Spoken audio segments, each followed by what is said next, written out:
Veena from Batter Cake, the channel that's about baking and much more. Here's where you'll find quick and tasty recipes for new cooks and those with less time to spend in the kitchen. Okay then, let's get cracking with today's recipe.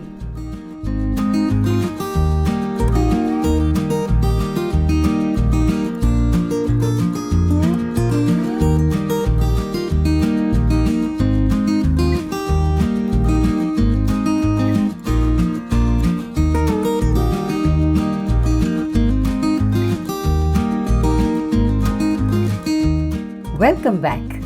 Since we are still in the mango season, I decided to show you yet another mango recipe. A mango pudding that needs very few ingredients and is one that I'm fond of. You could say it's a mango flavored version of the Goan Poss or the Bengali Bhapa Doi. I'll show you two ways to make this mango pudding, by steaming and also by baking it. So let's see how that's done right here at Batter Cake.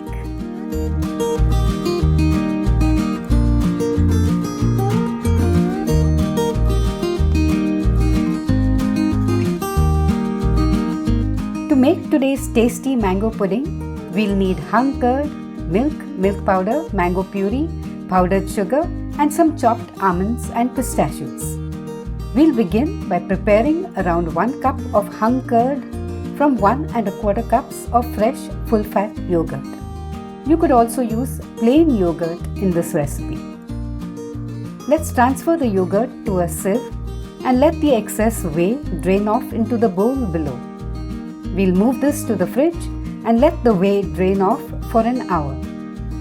Next, let's prepare some sweetened thickened milk that we'll use in place of condensed milk.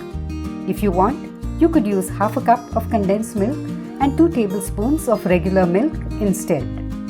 This is 150 ml, that's half a cup plus 2 tablespoons of milk.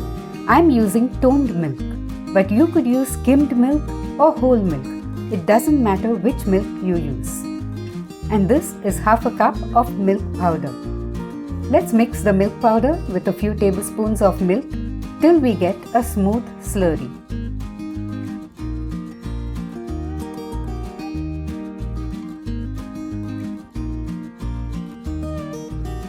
We'll now mix this into the rest of the milk. Here I have 130 grams, that's half a cup plus 2 tablespoons of sugar that I've ground to a fine powder. We'll mix it into the milk a few tablespoons at a time. If you haven't seen it yet, do check out my other mango recipe, the super tasty soji mango cake. I've added the link in the description box below and also at the end of this video. Here's the hung curd we prepared.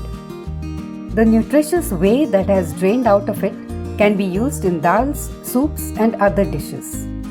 Now let's transfer the hung curd to this bowl and whisk it well till it becomes creamy and free from lumps. After that, we'll add the milk mixture to it and whip it again.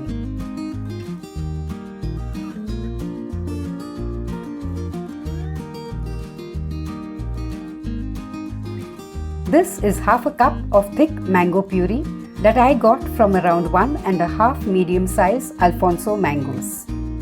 See that you use fleshy mangoes. Don't use those that are too juicy, for then your mango puree will be too thin. Let's stir this into the rest of the ingredients till we have a smooth pudding mix. If you want the pudding to be firmer, at this stage you could mix in 1 tablespoon of cornflour.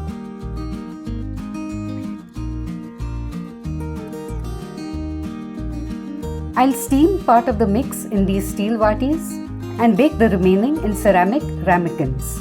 Now these are oven-safe bowls, ideal for baking single servings of puddings and custards. These desserts can then be eaten straight out of them. Coming to today's mango pudding, it's best to steam or bake it in single portions, and that's why we are using vatis and ramekins rather than a single large bowl or pan. Okay. Let's start filling the vatis. We'll fill them to around 3/4 of their capacity. I've lightly greased the vatis and the ramekins with oil.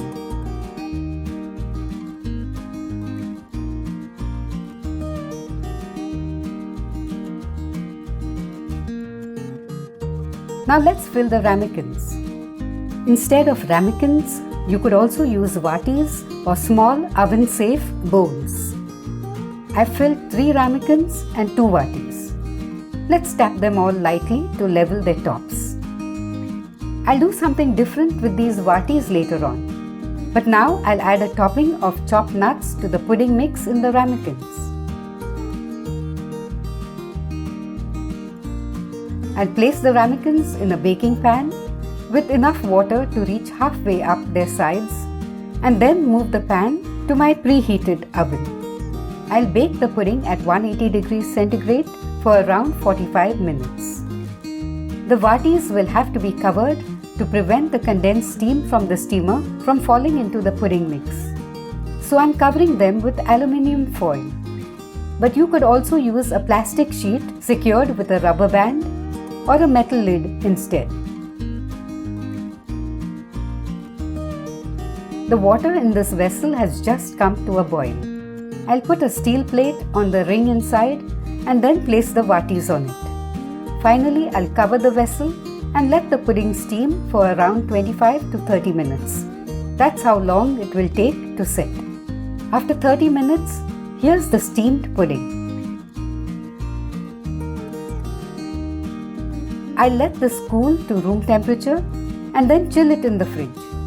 And here's the baked pudding. I'll let this too cool completely and then move the ramekins to the fridge. Both the steamed and baked puddings will need to be chilled for at least 3 hours or overnight. After chilling the mango pudding, let's check it out. I had covered the ramekins with small steel lids. You'll notice that the mango pudding has shrunk a little after keeping it in the fridge. Also, like many baked or steamed puddings, like for example caramel custard, this pudding too releases a little syrupy liquid at the bottom. But the pudding itself, whether baked or steamed, is soft and spongy. And yes, very tasty. Now I'll add a topping to the pudding in this vati and I'll upturn the one in this vati on a saucer so you can see how it looks at the bottom.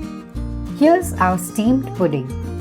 You can see the syrupy liquid that's separated on upturning the mango pudding from one vati. And this one I've topped with small pieces of fresh mango and chopped pistachios. It's now time to check the texture of this delicious pudding. Like I told you, it's soft, moist and spongy. Let's check out the baked pudding. This too is deliciously soft. It's hard to believe a pudding as tasty as this one could be made with just a few ingredients. Hope you'll make and enjoy this sweet, chilled and tasty treat. It could be the perfect way to end a meal on a delicious note. Hope you enjoyed today's video and do stop by again for yet another quick and tasty recipe. Till then, take care, happy cooking!